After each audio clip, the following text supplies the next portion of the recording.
नमस्ते, मैं हूं सुरेश कुमार एकलव्य और आप देख रहे हैं हिंदुस्तान न्यूज एंड टिप्स। जब सितारे गर्दिश में हो तो सांप भी बाबी छोड़कर चला जाता है, पर यहां तो सितारे नहीं बुझ रहे हैं बल्कि तैमन तक पर्दे बनाने लायक नहीं रहे हैं। 2 दिन पहले ईरान घर में घुसकर ठोक बजाकर चला गया है। अभी इसके लिए जवाब नहीं सूझ रहा था कि चीन ने भी जवानी स्ट्राइक कर डाली है। स्ट्राइक भी ऐसी कि इमरान खान पर सलवार संभले नहीं संभलती है। हालत यह है कि पाकिस्तान द्वारा चीन से अनजाने में जो पंगा लिया गया, अब वह पूरी मदरसा पैदाइश की तशरीफ का दर्द बढ़ा रहा है। पाकिस्तान ने इसी हफ्ते से जाइलों का टीकाकरण शुरू किया है। पाकिस्तान इसके लिए चीन की सिनोफार्म कंपनी की सिनोवैक वैक्सीन का इस्तेमाल कर रहा है।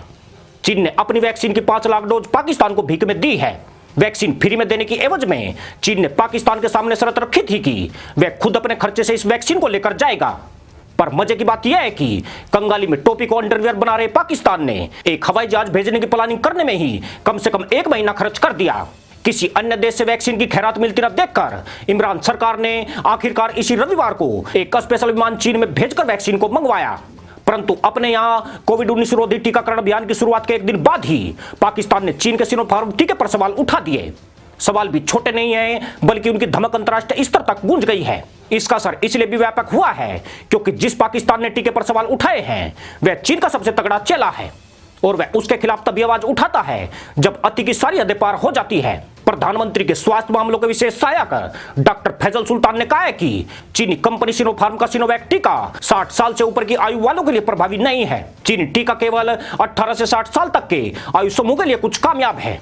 वे सिर्फ यही नहीं रुके बल्कि उन्होंने यह कहकर हड़कंप बचा दिया है कि सिनोफार्म का टीका सिर्फ 79 से 80% तक ही प्रभावी है। इसके बारे में जो बढ़ा चढ़ाकर दावे किए गए थे वे अपनी कसौटी पर खड़े नहीं उतरते हैं।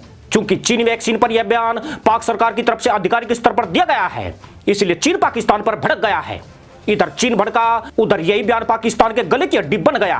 अब चीन पूछ रहा है कि पाकिस्तान के पास ऐसी कौन सी टेक्नोलॉजी या डेटा स्पेशलिस्ट हैं जो उन्होंने एक ही दिन में टीके के प्रभावी या गैर प्रभावी होने का नतीजा निकाल लिया। चीन ने कहा है कि सिनोफार्म वैक्सीन को बदनाम करने का यह अंतर्राष्ट्रीय दुष्प्रचार का हिस्सा है जिसमें पाकिस्तान के कुछ लोग भी शामिल हो गए हैं।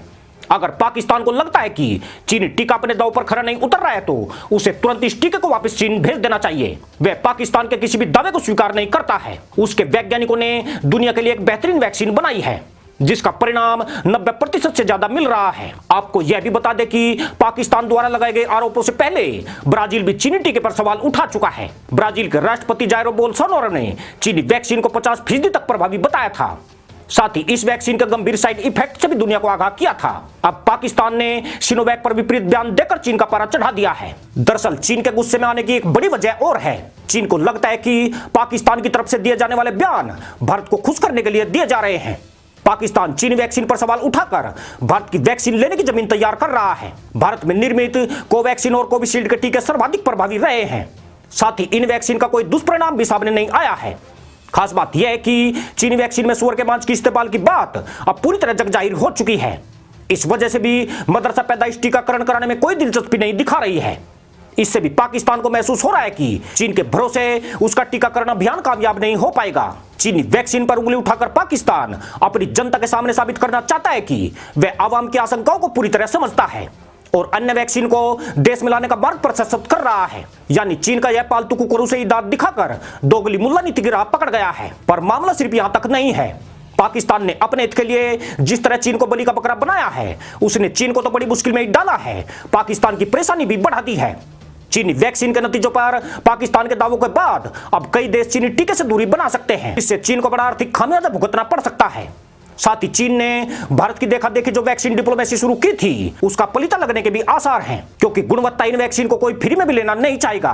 दुनिया पाकिस्तान की बात का इसलिए भी विश्वास करेगी क्योंकि वह चीन का खासम खास माना जाता है और उसकी बात को तवज्जो न दी जाए ऐसा मुमकिन नहीं है।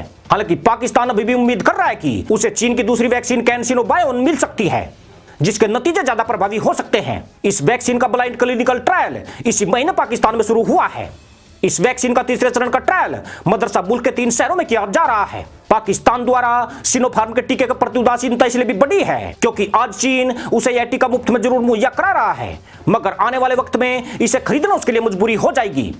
परंतु पाकिस्तानी रुपए में इस टीके की कीमत 10,000 प्रति डोज से ऊपर बैठती है, जिसका भार उठाना इस छकड़ा मुल्क के बूते की बात नहीं है। ऐसे में चीनी वैक्सीन से पीछा छुड़ाने के लिए छल प्रपंच वाली मुल्ला नीति ज्यादा कारगर हो रही है।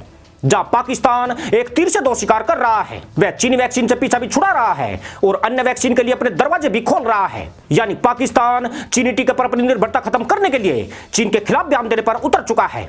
ऐसा करके पाकिस्तान अमेरिका को भी यह संदेश देना चाहता है कि वह पूरी तरह चीन की कठपुतली नहीं है।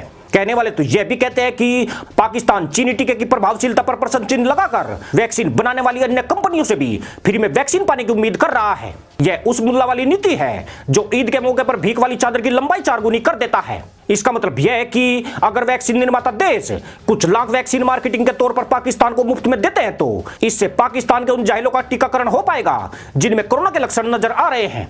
खास बात यह है कि पाक सरकार के आंकड़ों के मुताबिक ऐसे कोरोना मरीजों की संख्या 5 लाख के ऊपर हो चुकी है। इनमें से ज्यादातर का पाकिस्तान ने स्वस्थ होने का दावा किया है। यानी स्वास्थ्य कर्मियों और ऐसे मरीजों की तादाद मिलाकर 6.5 लाख के आसपास बताई जाती है। संभवतः यही पाकिस्तान की अल्पकालिक नीति है।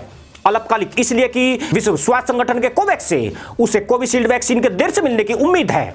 तब तक फ्री में वैक्सीन हासिल करके वह सीमित टीकाकरण प्रोग्राम चला सकता है। यानी भिखारी को तहमंद पहनाओ या उसे चूड़ीदार सलवार दो, उसका कटोरा पुराना ही रहना है। पाकिस्तान की हालत भी उसी भिखारी की तरह है जो आज पूरी तरह भीख पर निर्भर है। पर सवाल यह भी है कि उसकी दोगली मुल्ला नीति कहीं उसके लिए अभिशाप न बन जाए। चीन को इस तरह रुष्ट करके अपने हित साधने की चालबाजी उसे मुश्किलों में डाल सकती है। चीन ने संकट काल में सदैव पाकिस्तान के सिर पर हाथ रखा है। आज पाकिस्तान अमेरिका के नए प्रशासन को खुश करने और भारत वैक्सीन के ख्वाब पालकर उसे ही कटघरे में खड़ा कर रहा है। रही सही कसर इमरान खान द्वारा चीनी टीके के खिलाफ लामबंद किए जा रहे कट्टरपंथियों ने पूरी कर दी है, जो यहूदी ईसाई हिंदुओं द्वारा बनाई गई वैक्सीन को इस्लाम के खिलाफ बता रहे हैं।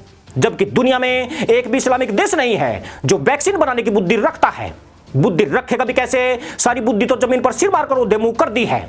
इसलिए फिलहाल चीन की सुअर के मांस वाली वैक्सीन इनके लिए ज्यादा कारगर है। इसी के साथ अनुमति दोस्तों। जय जवान, जय किसान, जय हिंद, वंदे मातरम।